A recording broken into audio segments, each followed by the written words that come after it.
making disciples, transforming lives. Shalom Bapak Ibu semua, sukacita saudara Anda bisa terus masuk dalam hadirat Tuhan dan menikmati hadirat Tuhan. Saudara, dalam worship night kali ini saya memberikan judul Finding Rest in His Goodness, Finding Rest in His Love. Saudara, bagaimana cara kita bisa menemukan rest di dalam kebaikan Tuhan atau di dalam kasih Tuhan. Saudara, dalam zaman modern ini banyak orang itu sulit untuk menemukan cara untuk bisa rest atau beristirahat. Kita hidup di dalam zaman di mana semua kita itu dipacu atau kita ini dituntut untuk bergerak dengan cepat. Kita bekerja, kita memenuhi tanggung jawab kita, mungkin sebagai pebisnis, mungkin sebagai orang tua, saudara. Tanpa sadar itu membuat kita terlalu sibuk dan akibatnya membuat kita menjadi stres. Saudara, kalau kita tidak menemukan rest, kita akan menjadi stres, saudara. Coba cek kehidupan kita, apakah kita ini selalu terburu-buru? Apakah kita ini selalu merasa ada banyak hal yang harus kita kerjakan? Apakah saudara selalu melewatkan waktu-waktu bersama dengan Tuhan? Waktu-waktu untuk Anda beribadah. Apakah saudara selalu melewatkan waktu-waktu bersama dengan keluarga karena alasan pekerjaan? Saudara, itu semua membuat kita punya kehidupan gak seimbang, kemudian kita menjadi terlalu lelah. Ada banyak orang lelah secara rohani, banyak orang lelah secara emosi, banyak orang lelah secara fisik, saudara. Karena mereka menjadi terlalu sibuk, saudara. Tidak demikian kehendak Tuhan. Tuhan itu menganggap bekerja dan beristirahat itu sama pentingnya. Buktinya Tuhan itu bekerja selama 6 hari di dalam proses penciptaan. Dan pada hari ke-7 ia beristirahat, saudara. Dia beristirahat bukan karena dia bisa lelah atau bisa capek. Saudara, karena Tuhan kita tidak terbatas, dia tidak pernah lelah. Tapi kalau dia hari ini beristirahat, saudara, dia melakukannya itu karena ingin memberikan teladan dan contoh kepada kita. Bahwa tidak baik untuk bekerja terus-menerus tanpa henti. Tidak baik untuk terlalu sibuk.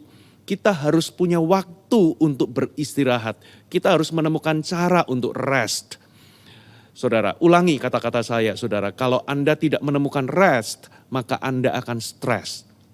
Saudara, nah, Alkitab itu menjelaskan ada banyak orang di akhir zaman ini, saudara, seperti keadaan ketika Ayub berkata-kata, saudara. Coba kita baca sama-sama Ayub pasal 20 ayat yang ke-18 dikatakan, ia harus mengembalikan apa yang diperolehnya dan tidak mengecapnya. Ia tidak menikmati kekayaan hasil dagangannya. Ayub 20 ayat 18 ini menggambarkan keadaan banyak orang yang tidak bisa menikmati hasil jeripayah mereka. Mereka terlalu sibuk, mereka selalu ingin yang lebih. Dan akibatnya saudara, mereka tidak bisa menikmati apa yang menjadi usaha atau hasil kerja mereka. Saudara, mereka ingin mencapai sesuatu lebih, ingin meraih lebih banyak hal. Sehingga mereka tidak bisa menikmati apa yang sebetulnya mereka sudah capai. Akibatnya saudara, mereka menjadi lelah dan stres. Saudara, sebaliknya yang Tuhan mau adalah, saudara, Tuhan itu ingin kita menikmati semua kebaikannya. Tuhan ingin kita memperlambat tempo supaya kita bisa rest dan menikmati kebaikan Tuhan. Coba kita lihat ayatnya, kita baca sama-sama di Mazmur pasal yang ke-23. Ayat 1 dan 2. Dikatakan begini, saudara, Mazmur Daud, Tuhan adalah gembalaku, takkan kekurangan aku. Artinya apa? Kalau kita punya Tuhan sebagai gembala, maka semua kebutuhan kita, saudara, akan tercukupi. Saudara, aku memiliki semua yang aku butuhkan. Lalu ayat kedua dikatakan, ia membaringkan aku di padang yang berumput hijau. Berarti ia memberikan kita istirahat atau rest. Ia membaringkan aku di padang yang berumput hijau. Lalu dikatakan juga, ia membimbing aku ke air yang tenang. Ia memberikan aku ketenangan. Saudara, ia membimbing aku ke air yang tenang. Jadi ayat kedua ini adalah sebuah metafora bahwa Tuhan itu ingin memberikan kita rest atau istirahat yang membaringkan kita. Dan ia ingin memberikan kita ketenangan, saudara. Nah masalahnya, saudara, kita seringkali kebalikan dari sini, saudara. Kita itu menjadi terlalu sibuk, bukan hanya terlalu sibuk di luar, tapi kita juga sibuk di dalam. Kita nggak menemukan rest, saudara. Kita nggak menemukan rest di luar, tapi juga kita nggak menemukan rest di dalam. Tuhan ingin memberikan kita rest. Dan Tuhan ingin memberikan kita ketenangan, saudara. Kenapa Tuhan ingin memberikan kita istirahat dan ketenangan, saudara? Karena Tuhan tidak mau kita stres dan burn out. Bukan berarti Tuhan ingin kita malas-malasan tidak bekerja, saudara. Kita harus rajin bekerja. Saudara, rajin bekerja itu satu hal. Tapi menjadi terlalu sibuk dan bekerja tanpa henti itu adalah perkara yang lain. Itu bukan kehendak Tuhan, saudara. Nah itulah sebabnya, saudara, kita harus belajar untuk kita bisa menikmati kebaikan Tuhan. Dengan cara apa? Kita bisa rest dan kita memperoleh ketenangan. Ingat Tuhan itu gembala kita. Dia memimpin kita untuk kita bisa dibaringkan, untuk kita bisa mengalami rest di padang rumput yang hijau. Dan ia ingin membawa kita kepada ketenangan. Itulah yang Tuhan sediakan bagi kita, saudara. Nah, hari ini kalau kita mau pelajari, apa sih sumber stres dalam kehidupan kita? Apa yang menjadi penyebab banyak orang itu stres? Saudara, ternyata penyebabnya adalah sesuatu yang ada di dalam mereka, saudara. Mengapa mereka tidak menemukan rest? Penyebab pertama, saudara, catat baik-baik, saudara. Penyebab pertama mengapa kita lelah dan stres di dalam hidup ini. Karena kita meletakkan identitas kita di tempat yang salah. Saya ulangi, apa penyebab orang itu stres, lelah di dalam kehidupan ini dan tidak menemukan rest?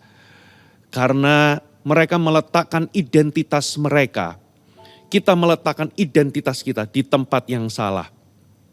Saudara, kita itu hidup di dalam budaya di mana orang itu mengukur nilai atau keberhargaan diri kita itu dari pekerjaan kita dan prestasi kita. Dan seringkali kita mengukur keberhargaan kita itu dari pekerjaan kita, dari prestasi kita. Sehingga kalau kita berhasil kita merasa berharga, tapi kalau kita gagal kita merasa nggak berharga, saudara. Ini adalah sebuah kebohongan yang iblis mau tanamkan dalam kehidupan kita. Sehingga kita merasa kita ini harus meraih banyak hal. Kita merasa kita harus menjadi penting dengan meraih banyak hal. Karena kita meletakkan rasa berharga kita pada pekerjaan dan prestasi kita. Dan akibatnya kita menjadi terlalu sibuk dengan banyak hal. Lalu kita menjadi stres, saudara. Kita merasa bahwa kita harus menghasilkan, saudara. Kita merasa bahwa kita harus menjadi orang penting. Kita merasa bahwa kita harus membuktikan diri kita dengan meraih banyak hal. Sehingga kita terlalu sibuk dan akibatnya kita menjadi terlalu lelah dan kita stres. Saudara, firman Tuhan berkata seperti ini, Pengkhotbah 10 ayat 15. Jeripaya orang bodoh melelahkan orang itu sendiri, karena ia tidak mengetahui jalan ke kota. Versi bahasa Indonesia sehari-hari memberikan penjelasan lebih jelas. Dikatakan, cuma orang bodoh yang tak tahu jalan ke rumahnya atau tak tahu jalan pulang. Ia bekerja keras dengan tak henti-hentinya. Jadi orang yang terlalu sibuk bekerja sehingga dia bekerja tanpa henti, saudara, itu ibarat orang yang tidak tahu jalan pulang. Orang yang tidak mengetahui kebutuhannya untuk dia bisa rest atau berhenti, rest dan menikmati kehidupannya. Ini dianggap seperti orang bodoh, saudara. Ada banyak orang itu tidak henti-hentinya bekerja dan tidak menemukan jalan untuk pulang atau tidak menemukan jalan untuk rest. Saudara, perhatikan saudara, orang dewasa itu tahu akan kebutuhannya. Sedangkan anak kecil itu tidak tahu akan kebutuhannya. Saudara, seringkali kita terjebak dalam ketidakdewasaan ini. Saudara, kita tidak menyadari kebutuhan kita untuk rest. Kita menjadi terlalu sibuk di dalam kehidupan ini. Karena kita meletakkan identitas kita di tempat yang salah. Kita menempatkan keberhargaan kita itu dari pekerjaan kita. Sehingga kita memacu diri kita untuk bekerja tanpa henti. Dan akibatnya saudara, kita nggak menikmati kehidupan. Saudara, kita terlalu sibuk sehingga kita nggak menikmati sebetulnya apa yang Tuhan sudah berkati atau berikan dalam kehidupan kita. Hal itu dikatakan sebagai kebodohan. Saudara, itu bukan cara yang Tuhan mau untuk kita hidupi, saudara.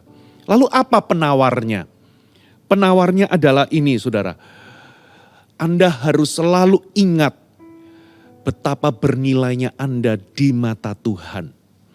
Kita harus selalu ingat betapa kita itu bernilai di hadapan Tuhan.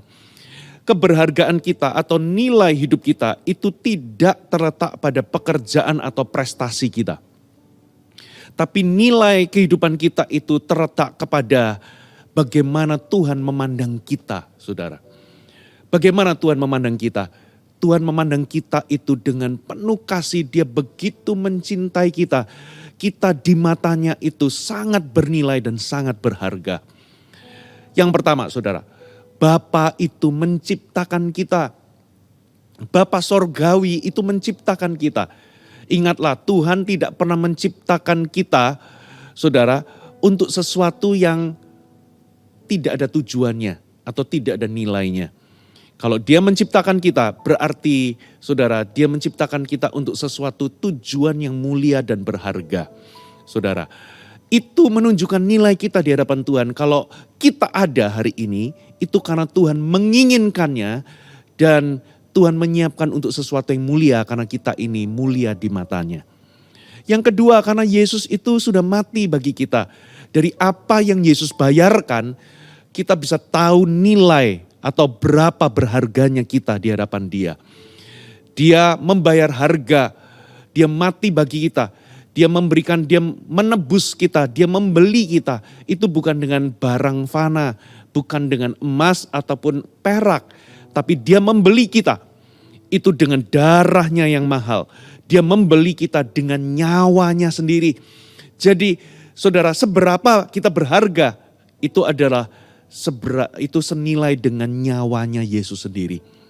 Berarti kita ini berharga di hadapan Tuhan. Saudara, lalu yang ketiga, saudara, Tuhan itu menempatkan rohnya dalam diri kita. Dia membuat kita menjadi tempat kediamannya. Saudara, Roh Kudus itu diberikannya itu dengan cemburu. Itu artinya apa? Roh Kudus itu adalah bagian yang bernilai dari, bagian yang sangat bernilai dari Allah Tritunggal, Bapa, Putra, dan Roh Kudus. Dikatakan Tuhan itu memberikan rohnya itu dengan cemburu. Saudara, berarti kalau rohnya ditempatkan dalam diri kita, kita menjadi tempat kediamannya. Itu berarti kita bernilai dan berharga di matanya. Saudara, itulah yang Tuhan, saudara, kerjakan dalam kehidupan kita. Kita bernilai dan kita berharga di matanya. Selalu ingat betapa bernilainya kita, berharganya kita di hadapan Tuhan.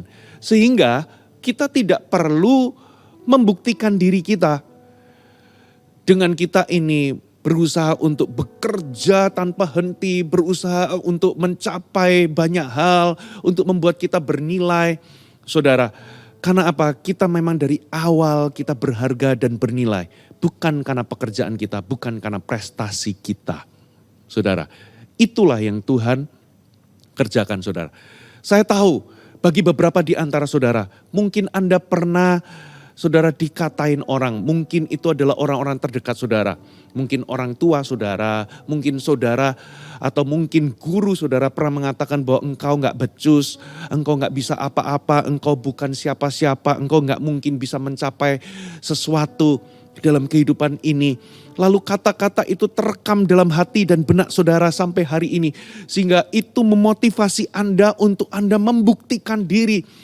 Saudara, Anda mau buktikan dan menunjukkan kepada semua orang bahwa Anda orang hebat, bahwa apa yang mereka katakan itu salah. Lalu Anda terjebak dalam apa, saudara? Dalam kehidupan yang terlalu sibuk, saudara. Karena Anda merasa aku bernilai kalau aku sukses dalam kehidupan ini. Rasa berharga Anda letakkan kepada prestasi. Itulah penyebab mengapa Anda stres, mengapa Anda terlalu lelah. Yang Tuhan mau adalah Anda rest di dalam kebaikannya. Rest di dalam kasih dan cintanya. Kita berharga bukan karena prestasi kita.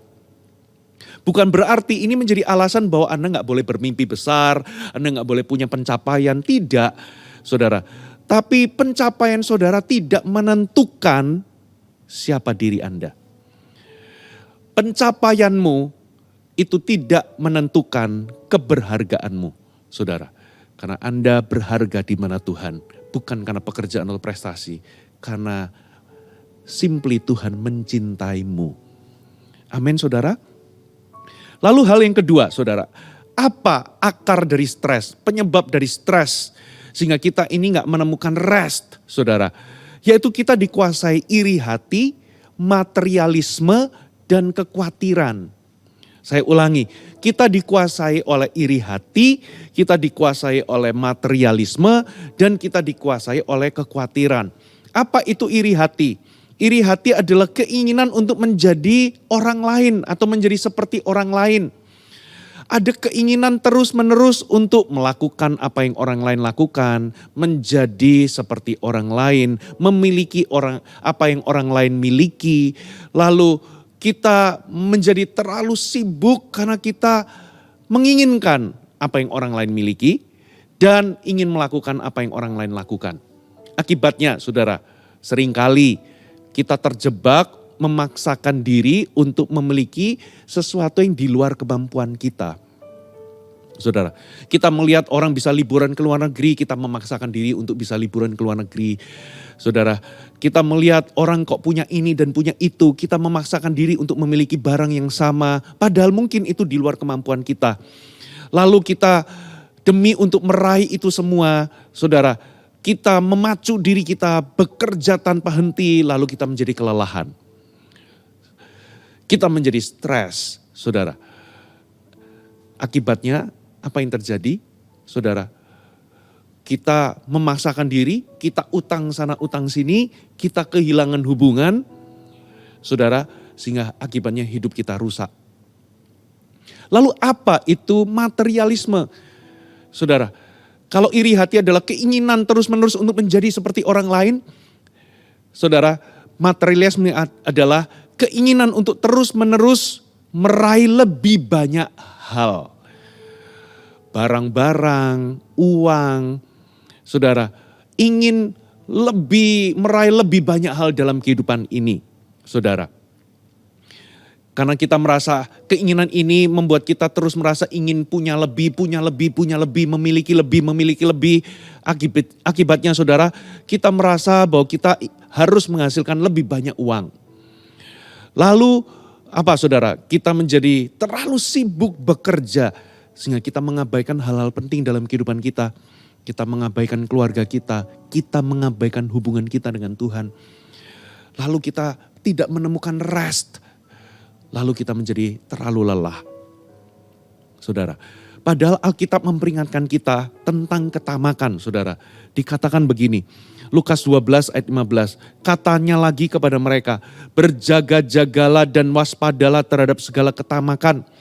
Sebab walaupun seorang berlimpah-limpah hartanya, hidupnya tidaklah tergantung daripada kekayaannya itu. Saudara, ternyata yang memberikan kita rasa aman sejati itu bukan karena kita memiliki banyak uang, karena hidup kita gak terletak kepada kekayaan kita. Rasa aman sejati itu tidak terletak di situ. Kalau Anda menyangka bahwa aku harus memiliki $1 juta baru aku merasa puas, ketika Anda memilikinya, Anda tetap tidak akan puas. Karena itu nature-nya manusia. Kita selalu menginginkan lebih dan kita selalu tidak puas, saudara. Tentang iri hati, Salomo juga pernah memperingatkan, Pengkhotbah 4 ayat 4. Dan aku melihat bahwa segala jeripaya dan segala kecakapan dalam pekerjaan adalah iri hati seseorang terhadap yang lain. Ini pun kesia-siaan dan usaha menjaring angin. Kalau Anda itu terlalu sibuk bekerja dan motivasinya karena iri hati, saudara, itu dikatakan sia-sia. Saudara, iri hati bisa membuat kita terlalu berlebihan memaksakan diri, terlalu berlebihan bekerja, sehingga kita mengabaikan rest. Lalu apa itu kekhawatiran? Kekhawatiran adalah, saudara, Anda itu dikuasai ketakutan bahwa Anda akan kurang, sehingga Anda khawatir. Makanya Alkitab berkata, jangan khawatir akan apa yang kau akan makan, minum, dan pakai. Kita merasa kurang. Saudara, lalu apa penawarnya? Saudara, penawarnya adalah saudara perlu belajar menikmati apa yang sudah Tuhan berikan. Belajarlah menikmati apa yang sudah Anda miliki. Saudara, firman Tuhan berkata demikian, Filipi 4 ayat 12 sampai 13. Aku tahu apa itu kekurangan dan aku tahu apa itu kelimpahan. Dalam segala hal dan dalam segala perkara tidak ada sesuatu yang merupakan rahasia bagiku. Baik dalam kenyang maupun dalam kelaparan, baik dalam hal kelimpahan maupun dalam hal kekurangan. Segala perkara dapat kutanggung di dalam Dia yang memberi kekuatan kepadaku. Versi NIV dikatakan begini, saudara. I have learned, Paulus berkata demikian dalam versi NIV, I have learned the secret of being content in any and every situation. Aku telah belajar untuk being content itu mencukupkan diri atau memiliki rasa puas di dalam segala situasi. Baik dalam kurang maupun kelimpahan, saudara, baik dalam waktu kenyang maupun lapar. Ternyata ini rahasianya, yaitu memiliki rasa puas atau rasa cukup. Karena ketika Anda being content, Anda akan berfokus kepada apa yang Tuhan sudah berikan dan apa yang sudah Anda miliki. Seringkali kenapa orang itu menjadi stres? Karena dia selalu berfokus kepada apa yang belum dia miliki. Sehingga dia merasa harus meraih lebih banyak hal. Sehingga karena terlalu sibuk, mereka tidak bisa menikmati kehidupan. Selalu merasa gak bahagia karena selalu merasa aku belum memiliki sesuatu. Padahal kalau Anda berhenti sejenak dan belajar untuk puas, belajar untuk mencukupkan diri, saudara bisa merasa puas. Saudara bisa menikmati apa yang sudah ada sekarang. Saudara, kabar baiknya, karena Paulus berkata, I have learned the secret of being content. Berarti, saudara, merasa puas atau mencukupkan diri itu bisa dipelajari. Ada amin, saudara? Kita perlu belajar untuk mencukupkan diri dan menikmati apa yang kita miliki, saudara. Pengkhotbah 4 ayat 6 berkata demikian. Segenggam ketenangan, saya ulangi, segenggam ketenangan lebih baik daripada 2 genggam jeripaya dan usaha menjaring angin. Versi mudah dibaca, VMD mengatakan, aku berkata lebih baik puas dengan yang sedikit yang kau miliki daripada terus bergumul atau berjuang untuk memperoleh lebih banyak. Memiliki sedikit dengan rasa puas dan mencukupkan diri, itu lebih baik daripada terus bergumul atau berjuang untuk memperoleh lebih banyak. Inilah rahasia bahagia, saudara. Kenapa orang stres? Karena akarnya dikuasai oleh ketakutan, kekhawatiran, iri hati, dan materialisme. Sehingga orang berusaha untuk meraih banyak hal, gak pernah mencukupkan diri dan gak pernah melihat apa yang dia sudah miliki dan nikmati. Banyak orang terlalu lelah, terlalu sibuk, sehingga lupa menikmati berkat-berkat Tuhan yang sekarang Tuhan sudah sediakan. Yang Tuhan sudah berikan. Saudara, yang terakhir, akar penyebab mengapa orang tidak bisa rest dan kemudian menjadi stres adalah mementingkan prestasi atau pencapaian daripada hubungan. Kita seringkali mementingkan pencapaian, saudara, daripada hubungan. Saudara, bukan berarti saudara nggak boleh punya visi, memiliki visi atau kerinduan untuk mencapai sesuatu itu salah, tidak. Tapi seringkali kita mengorbankan sesuatu yang lebih penting, yaitu hubungan, atas dasar pencapaian. Berapa banyak orang mengorbankan hubungan demi pekerjaan. Berapa banyak orang mengorbankan kesehatan, saudara, demi kekayaan. Di ujungnya banyak orang mengorbankan kekayaan supaya kesehatannya kembali. Saudara, waktu muda banyak orang mengabaikan kesehatannya, kerja keras mengabaikan sehingga sakit, saudara. Sehingga di masa tuanya, walaupun dia punya kekayaan, tapi dia korbankan kekayaan demi mendapatkan kesehatan kembali. Saudara, ini ironis, saudara. Kenapa penyebabnya? Bukan karena orang itu punya visi, bukan. Tapi penyebabnya adalah karena mereka bekerja tanpa henti. Mereka tidak menemukan rest. Sedangkan Tuhan sendiri rest di dalam pekerjaannya. Tuhan mau kita itu rest dan menikmati kebaikan Tuhan. Saudara, lalu apa penawarnya? Penawarnya adalah kita harus mengubah pola pikir kita. Kita harus menyesuaikan diri dengan nilai-nilai yang baru. Apa yang dulu kita anggap, apa yang kita anggap bernilai, kita perlu pertanyakan. Apa yang sebetulnya betul-betul penting dalam kehidupan ini.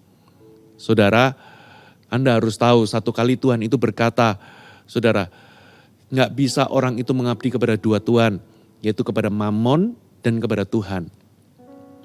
Ini adalah bicara tentang nilai, mana lebih penting, Tuhan atau Mammon. Saudara, kita harus adjust nilai dalam kehidupan kita.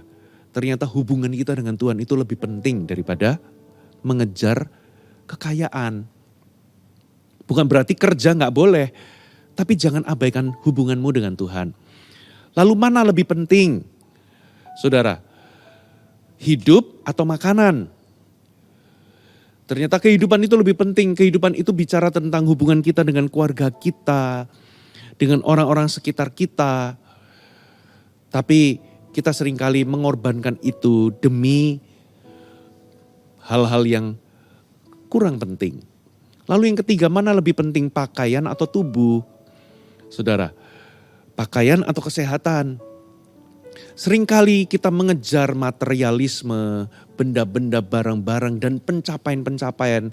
Lalu kita mengorbankan tiga hal yang penting ini. Yaitu yang pertama Tuhan, yang kedua adalah hubungan kita dengan sesama, dan yang ketiga adalah kesehatan. Kita harus punya value yang berbeda. Ternyata hubungan itu lebih penting daripada pencapaian. Hubungan lebih penting daripada barang atau benda. Pada akhirnya, kalau menjelang kematian kita, pada akhir kehidupan kita, waktu kita menjelang, kita itu dipanggil Tuhan. Gak ada seorang pun yang minta, bawa kemari mobil-mobilku, aku ingin melihatnya. Bawa kemari semua sertifikat-sertifikatku. Bawa kemari piala-pialaku. Bawa kemari koleksi-koleksi barang antikku. Gak ada. Pada akhirnya semua akan belajar bahwa hubungan itu lebih penting daripada barang-barang. Yang kita perlu pertimbangkan adalah bagaimana keadaan hidup kita. Apakah Anda kehilangan hubunganmu dengan Tuhan? Apakah Anda kehilangan kasihmu yang semula dengan Tuhan? Apakah kita kehilangan hubungan dengan orang-orang terpenting di sekitar kita? Suami kita, istri kita, anak-anak kita, keluarga kita, saudara-saudara seiman kita, persekutuan dengan orang-orang kudus, dengan sesama murid-murid Yesus. Apakah kita kehilangan itu semua? Alkitab berkata percuma kita memperoleh seluruh dunia tapi kehilangan nyawa kita. Saudara, kita harus belajar, saudara, hubungan itu lebih penting daripada barang-barang, lebih penting daripada pencapaian. Dengan kita menemukan rest, dengan kita beristirahat, kita bisa memulihkan hubungan kita dengan Tuhan. Kita bisa gunakan masa-masa rest itu untuk kita bisa bersekutu dengan Tuhan, mendekat dengan Tuhan. Kita bisa mengisi jiwa kita, saudara, roh kita dengan makanan-makanan rohani. Kita bisa datang di gereja, melayani Tuhan. Penyebab mengapa banyak orang Kristen lemah, karena mereka tidak melayani Tuhan dan melakukan kehendak Tuhan. Yesus berkata, makananku ialah melakukan segala kehendaknya yang mengutus aku dan menyelesaikan pekerjaannya. Makanan adalah sesuatu yang membuat tubuh kita kuat. Kalau kita nggak makan maka kita lemah. Mengapa banyak orang Kristen lemah, tidak tahan godaan? Karena mereka tidak pernah menangkap kehendak Tuhan dan menyelesaikan pekerjaannya. Saudara, itulah sebabnya istirahat itu penting. Itu namanya masa sabat. Sabat, kuduskanlah hari sabat, peliharalah hari sabat. Itu bukan bicara tentang kita berlibur atau cuti. Saudara, tapi kita bisa punya waktu untuk kita bisa rest, menikmati hubungan kita dengan Tuhan, dengan keluarga kita, dan kita bisa melakukan hal-hal yang penting selain bekerja dan bekerja dan bekerja. Amin, saudara. Mari kita tundukkan kepala, saudara. Mari kita masuk di dalam hadirat Tuhan. Haleluya.